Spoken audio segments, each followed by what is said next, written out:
Welcome to the Peak Performance Podcast, your guide to optimizing your life one health tip at a time.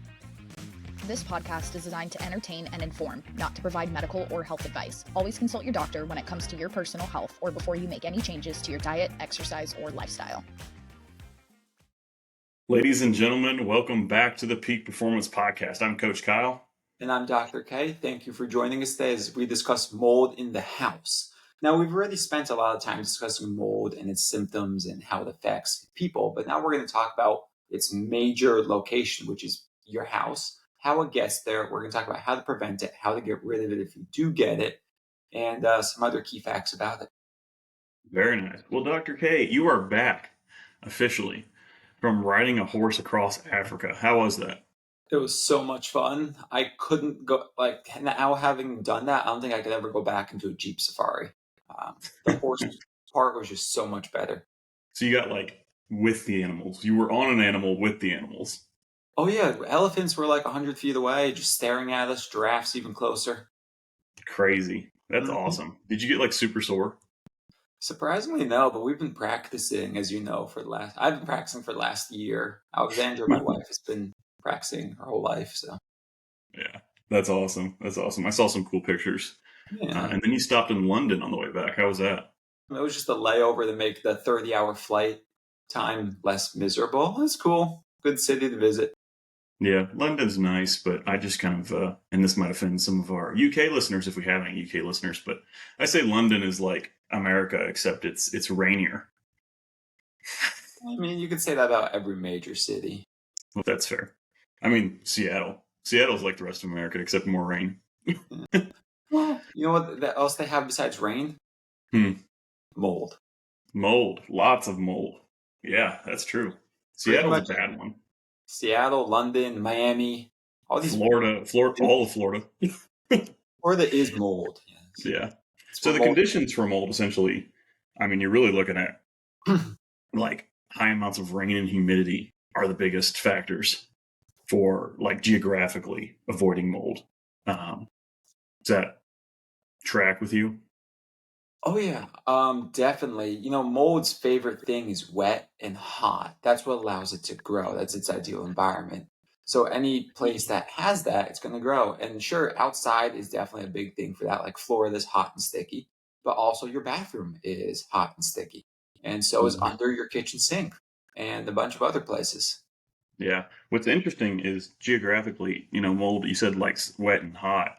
It does not like cold. It can't grow in sub-zero temperatures oftentimes. So a lot of places in the north don't have nearly the mold issues because they're frozen 8 months a year.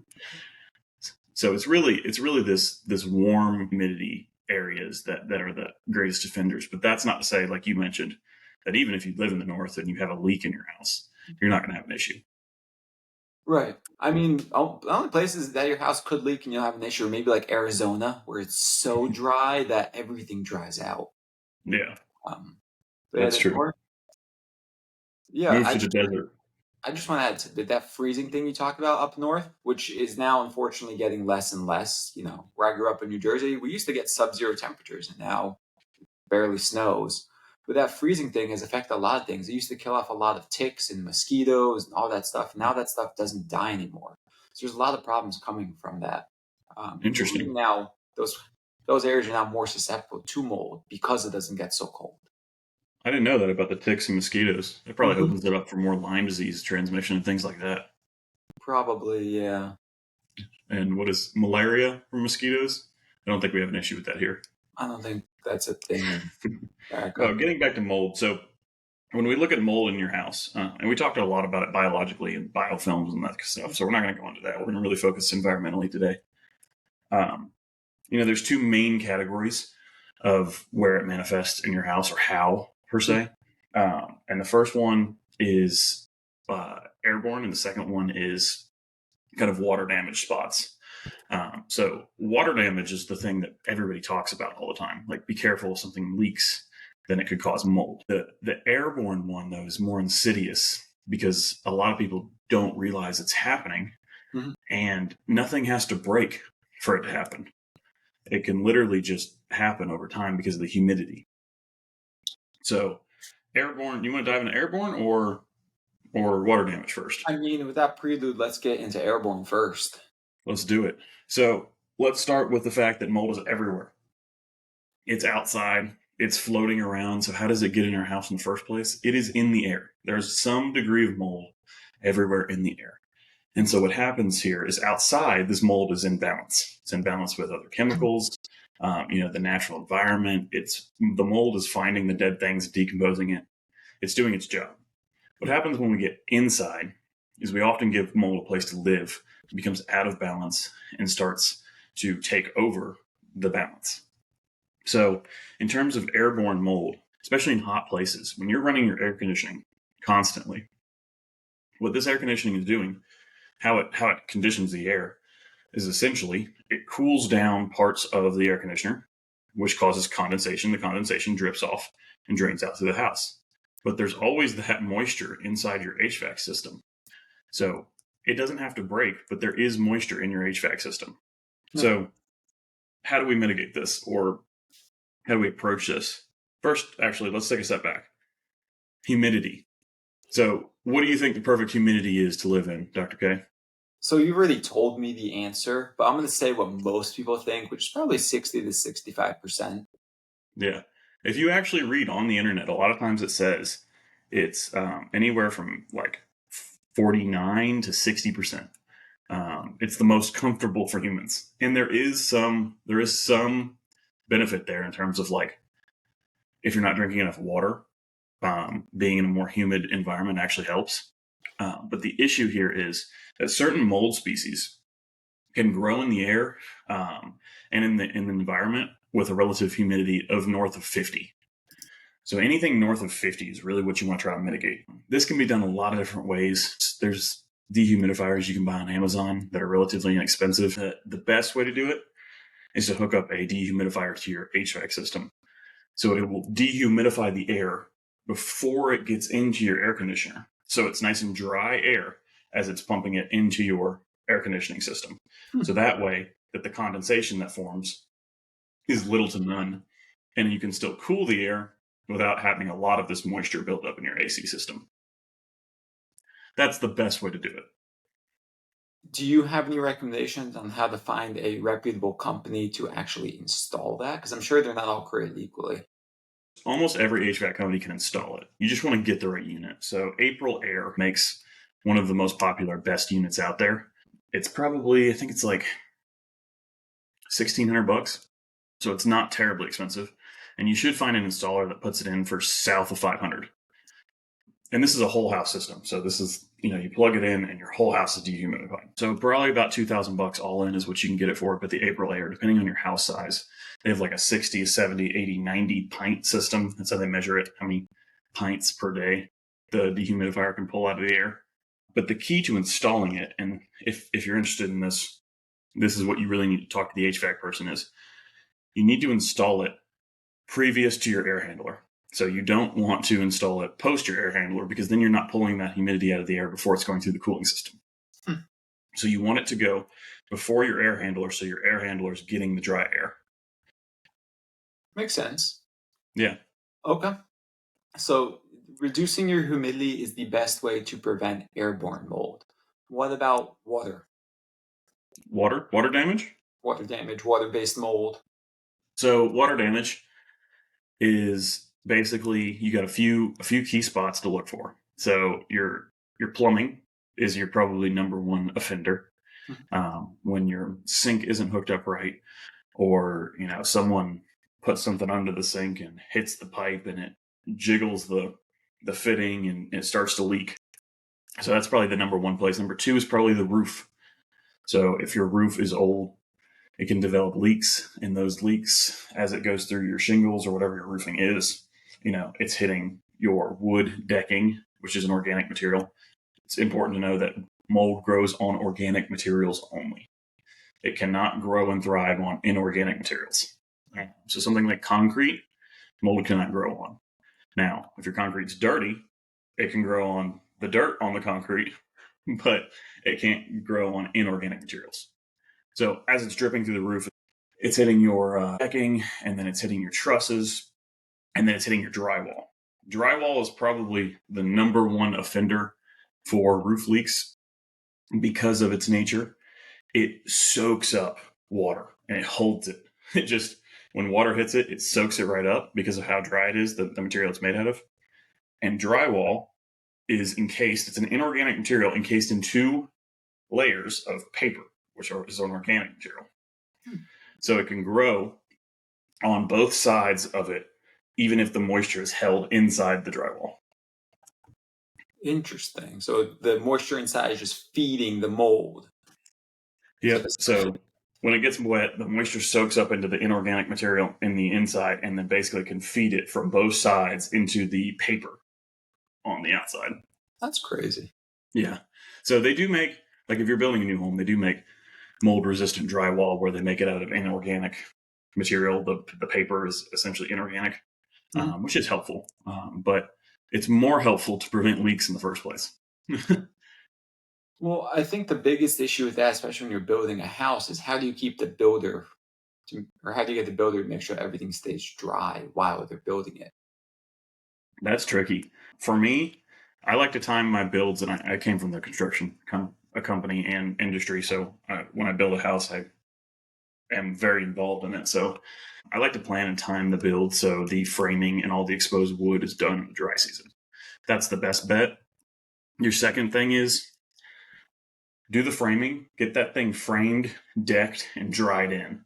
And if you push your builder to dry it in, this will make sure that the wood is covered and protected, and that makes sure that the shell sheds the water so it's not getting inside. Makes sense. Now, if you wanted to go way deeper, there's a good book. The title of it's escaping my mind, but we'll link it in the show notes.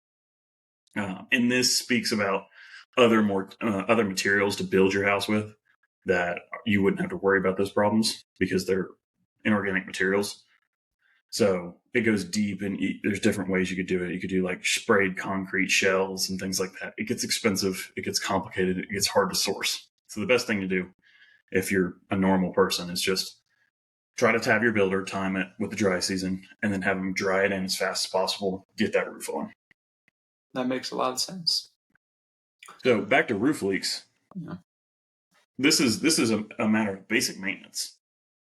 So you should go inspect your roof every once in a while. Go up in the attic, take a flashlight, look for any signs of water damage.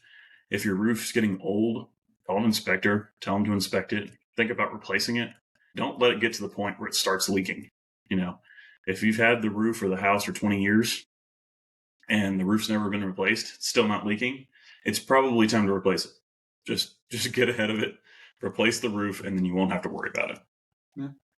Yeah. And then the plumbing, this is really just about, being careful and watching. So if you're noticing any signs of water damage, investigate, find out where it's coming from, or have a contractor do it for you. Don't just ignore things. Really, if you see a stain in the bottom of your cabinet, that's coming from somewhere. So find it, find where it's dripping. Have a contractor come out and identify it and fix it. It's very important to identify these things early. So mold can grow on a surface 48 to 72 hours after it's wet. So if something starts leaking and you're able to stop the leak in the first day, you're able to dry it and then hit it with a dehumidifier, most likely you're not going to have mold growth on it. So if you can find and identify quickly, you'll avoid that issue. Okay, that's a good tip. Don't sit on the moisture, get on it right away. Okay. Yep. So main offenders, like you said, under sinks, roofs, showers, bathrooms. Interesting enough, the bathrooms. So I worked in construction a while ago, and there was a house that was complaining of mold in their closet, in their master closet, right? Mm-hmm. We were like, there's no water in the master closet. How is this happening? So we go in and investigate, and we're talking to people, and we're talking. And turns out they have two daughters that both take like ridiculously long, ridiculously hot showers in the master bathroom for like an hour plus. And it created massive amounts of humidity, so much that it was piling into the master closet and causing the shoes and the things to mold in there. Oh, no. So when you're in the bathroom, and this was the key here, they were not running the fans. So there are fans in the bathroom that you turn on that help pull that moisture out. That's their job. That's Sure. what they're there to do. And they were not running them. So for our listeners out there, if you're trying to create a home sauna, purchase one. It's cheaper. Yeah, there you go. So literally when you shower and it's a hot shower, click on that fan and leave it on. Leave it on for a while. Like after you're done, like go get dressed and like before you leave the house, go back and turn it off. That'll give that plenty of time to bring all that humidity out of the house. Because if you have that time and it can clear it, you're not going to have an issue. But if you're constantly building it up and you're not clearing it, that's when you're going to have an issue. That makes a lot of sense too. I want their hot water heater though that lasts an hour, but that's besides the point. Okay, so that's where mold comes from. So what's the next thing we want to cover? Testing, maybe? How do we test for mold? Yeah, we can do testing. There's quite a few ways to do testing. The first one's a visual inspection. So, do a thorough walk of your house and look and see if there's any water damaged areas that are discolored. Once you train this skill, you can become very good at it. I can now walk through the house and identify water damage areas within minutes, just because I've done it a lot. This will give you a clue that is mold damage. If you're seeing water damage evident on the ceiling, in cabinets, on drywall, chances are you have some mold there. Yeah. So that's the first step. Okay. So besides visual inspection, I'm going to point out a couple of tips I've learned from my patients. The cheapest thing is probably to get a moisture meter, and you just, once in a while, you just run around your house everywhere that's attached to water, especially places like the back of the wall of the bathroom and kitchen cabinets, all that. Just run around with the moisture meter and touch and make sure. The next cheapest thing is to get a thermal camera and really look around your house. That will really identify any wet spots. Mm-hmm. Oh, that's a great one. And you can buy them for like $150, $200 now. They plug into your iPhone. Yep. Just check Amazon. Now, I think you and I both really like this company. They're called EnviroBiomics. It's basically a Swiffer pad that they have you take one pad and dust your house in all high concentration of dust areas. And that'll show you if there's actually any mold present in your house.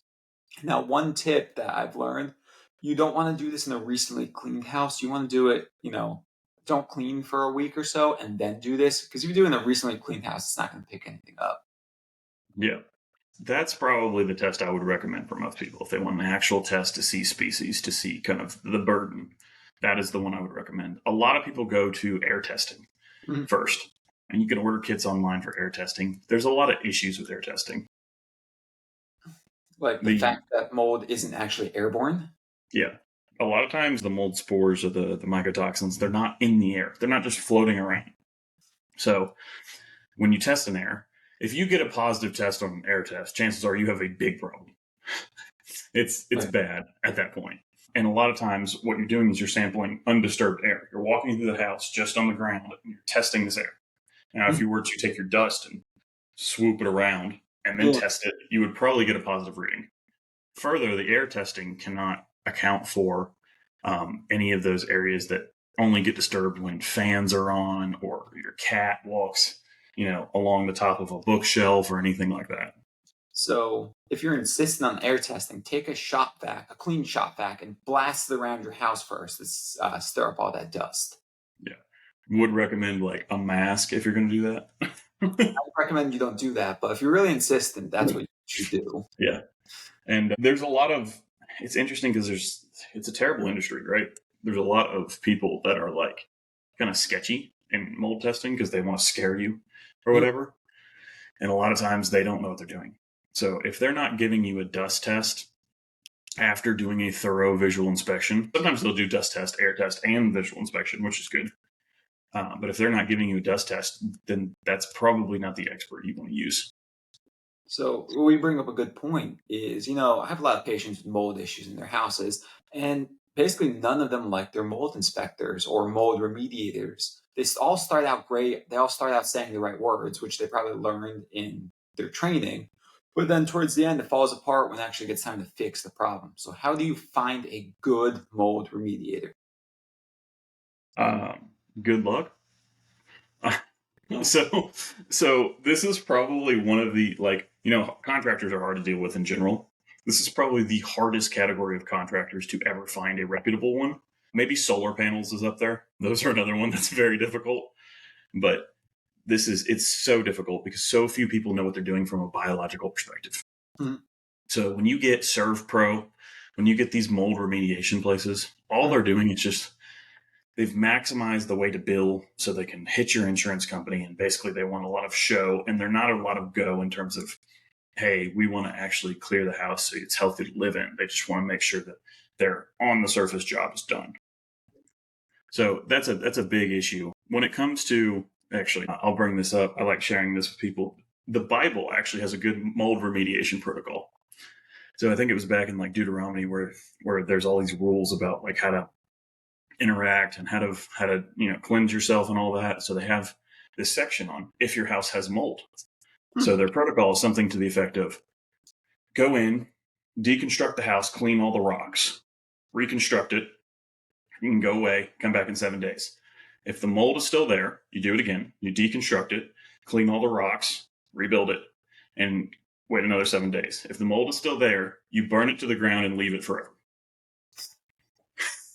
I mean, I think that still applies. If you have to remediate your house more than once, sell the house. Yes. If you go through remediation once or twice and it has not fixed the problem, chances are you didn't have the right contractor, or the problem is too large of a scale or systemic within the building. You probably need to move. You probably just need to find a new house. But going back to try to actually answer your question, is self-education is key. So you want to find a contractor that will do what you tell them to do. And then you will educate yourself as to the proper mold remediation and removal techniques. And that's something that we could help here at the Peak Performance Podcast for Toxic Roots. And we can help kind of guide and resources and things to look at. Yeah, I'll put out a shameless plug for Coach Kyle right now. He is available for hire if you do need help with consulting with building or remediating. He can help guide you through that process. Yeah, I appreciate that. Yeah, it is very complicated, but your best shot is to work with someone who knows what they're doing virtually or in person, and then just guide the contractor. Yeah. So if you find a good contractor, they'll do what you ask. And so here's what I've learned to ask. Ask your mold remediator, hey, once the mold is out, is it still dangerous to me? Is there anything that I should do once the mold is out? If they're like, oh no, the mold's fine. Once it's gone, you're fine. They're usually not a good remediator. The good ones understand how dangerous mold is and would encourage you to see your doctor and get treatment for it, and not just wait a few days for it to go away. Yeah, that's very important. Also, another telltale sign: if you have a mold inspector that shows up without a mask, he's not the right guy. Yeah. If he is looking for mold and starts digging into things without a mask on, he is not the right person because he doesn't understand the impact that mold can have on your health. Yep. That makes sense. So that actually leads us to kind of, I guess we didn't really go into remediation and we touched on it, but I won't go too far into it because it's so detailed and so nuanced depending on the situation. Mm-hmm. But I'd kind of like to flip back to kind of Airborne and Purification process. Sure. Because a lot of people think that like, hey, I can buy an air purifier and I can stick it in my bedroom and I'm good. I'm protected from mold, right? Mm-hmm. And to some degree it will help, but it's not the end all be all. So there are stages of air purification and how you can do it in your house, especially like post remediation. You'll definitely want to be on top of, cleansing your air. And the best thing you can do is a whole house HEPA Plus filter. So what this looks like is in a perfect system. So say you have to get your house remediated. You're probably having to spend a lot of money on this. So if you're already remediating your house, this is probably a good time to go ahead and install the dehumidifier. After the air runs through the dehumidifier, you put this HEPA Plus filter in. And what this does, it will remove all particles, mold spores, mold itself, before it gets to your HVAC condenser.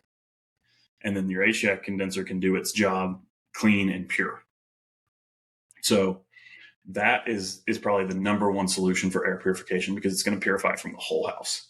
That is if you have returns on your HVAC system in each room. A lot of production homes have 1 or 2 major returns with filters in each area. Mm-hmm. It will not effectively cleanse the air because it's not pulling the air from all the bedrooms and all the various places in the house. Yep. So that's the best option. If that's not feasible, something like an air doctor or a molecule in all of the sleeping rooms, and then a big one in the main living area is probably your next best option for air purification. Okay. Okay, so I want to clear up a myth now. I'm kind of changing the subject, but how do you clean mold? Is bleach the answer? Bleach is not the answer. Bleach actually, believe it or not, bleaches mold. So it will change its color and make it appear like it's gone away, but it has not. It'll actually kill somewhere around 70% of the mold, and the remaining 30% gets really pissed off and digs into whatever material you're trying to cleanse. So, here's your organic material. Your mold doesn't just live on it. It lives slightly in it, and then you see the part that's on it. So if you kill the part that's on it, you didn't kill the part that's in it. Mm-hmm. So that part remains, it lives, it comes back stronger, and it actually pumps out more mycotoxins. So mycotoxins are the toxin that mold makes as a defense mechanism. So if the mold senses it's under attack, 70% of my mold colony just died, mm-hmm. It's going to go to war. It's going to start sending out these toxins to kill whatever is trying to kill it first. So bleach is definitely not the option. When it comes to organic materials, your best option is to remove the material. So if you have mold growing on drywall, wood, anything organic, remove the material and replace it. That's the best option. If it's inorganic material, say your toilet bowl, your tub, sink, things like that, mm-hmm. hydrogen peroxide is a really good option. Ozone is a really good option. And vinegar as well? Vinegar, I do believe it does have some mold killing effects. I'm not 100% sure if it actually kills 100% of it. It will help remove it, though. So stick with hydrogen peroxide and ozone? Yeah, I'd stick with hydrogen peroxide and ozone. And what I do with the hydrogen peroxide, I buy it bulk hydrogen peroxide, so I get it like in a gallon, and I get it super strength. I'm not buying the 3%. I buy like 35%, mm-hmm. and I dilute it down to about 7 or 12. It's very powerful. Like, use gloves. It will literally like burn the dead skin cells off your hand. Mm-hmm. Spray it down. Wait a few minutes. You'll see it bubble. Mm-hmm. Scrub it up. Spray it down. Scrub it up. Spray it down. About 3 rounds of that. That'll take care of it. So not 3%. Don't use what you could buy at the grocery store. Yeah. Most likely that will kill some of it. I like to use a higher, stronger percentage. And locally, you can get that at your local feed store. It's used for horse stuff, or you can buy it online. They have like a silly website, right? It's like hydrogenperoxide.com or something. It's like bulkhydrogenperoxide.com or something like that. Yeah. And you can buy it literally, I think you can buy it at Home Depot, Lowe's. I think you can buy it at like chemical stores that sell like, science experiments, things like that. Okay. So now that we've cleared up that myth, which is a very prevailing myth, what should we talk about next? Well, we've kind of gone over the broad brushes. I'd like to talk about like how to approach this. So like you think you might have mold in your house, right? So overall, best thing to do, walk through visual inspection with a thermal camera. Mm-hmm. If you're seeing areas that are showing water damage or mold growth, loop in an expert. Like that's your first shot. Like find someone that you can work with. A health coach / contractor is probably your best bet. Someone who knows how to approach it from a biological perspective, and create a plan. There's no need to freak out. In fact, Dave Asprey often says half of the damage caused from mold is just your flight or flight response based on you freaking out about mold, which I think there's some truth to that. As we can see in our conversation with Caitlin we had previously. Mm-hmm. She had this kind of PTSD worry about it. Number 2, after you've started the process of, planning for remediation, planning to fix it, working with a health coach contractor, get with a doctor who can do testing for heavy metals. So find your doctor that can do a test for heavy metals, because if you have heavy metals and you get rid of it, like we talked about in our other episode, chances are most people can mitigate the effects of mold in their system if they remove those heavy metals. Yep. That's exactly what Caitlin was talking about in her podcast, is that now she's starting the process of chelation. She's no longer sensitive to the mold. Yep. I would say very few people in terms of percentage wise are truly mold sensitive. Yep. I'd say sub 10% in my experience. Yes. That's when we do blood work for mold, we test for infection and we test for allergic response to it. And very few people are actually allergic to it. They just have it. So once you clear it Mhm. out, your symptoms go away. Yep. And to clear it out, you got to get those heavy metals gone because those are the biofilms. That's what the biofilms are made out of. Yep. So that's from a biological perspective. So visual inspection, if you see you have a problem, get with a contractor, start working with them for remediation, work with someone who knows what they're doing, hire a consultant if you need to make sure that process goes well. In the same time, go to a doctor that knows about testing for heavy metals, that knows about working with mold to work and help mitigate the health symptoms of it. Yeah. That's kind of the process. I think that about sums it up then. Sweet. Well, guys, I know we try to cover mold comprehensively. It's a very nuanced discussion inside your house, and there's systems, there's HVAC, there's plumbing systems and things that we can get into real depth. So if you have any questions, please hit us up. Hit up the Peak Performance Instagram, or you could send us an email on our email. If you have any more questions, we'll dive into it. We'll do an answering Q&A session here soon, and then that way we can answer your questions more directly. Well, thank you for joining us. Thank you so much, guys, for watching. Please rate the show and follow us. It means a lot. It helps us out a lot. And I'm Coach Kyle. And I'm Dr. K. Thank you, everybody, for joining us, and we'll see you next time.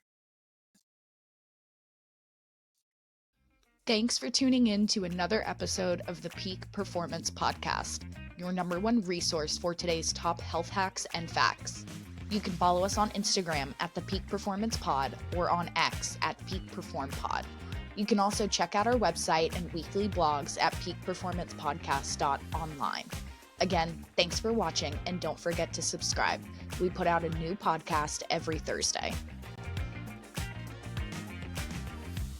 The content of this podcast is provided for informational purposes only and is not intended for the purposes of diagnosing, treating, curing, or preventing any disease. Before using any products referenced on the podcast, consult with your healthcare provider, carefully read all labels, and heed all directions and cautions that accompany the product. Information found or received through the podcast should not be used in place of a consultation or advice from a healthcare provider. If you suspect you have a medical problem or should you have any healthcare questions, please promptly call or see your healthcare provider. This podcast, including Coach Kyle, Dr. K, and producers, disclaim responsibility for any possible adverse effects from the use of the information contained herein.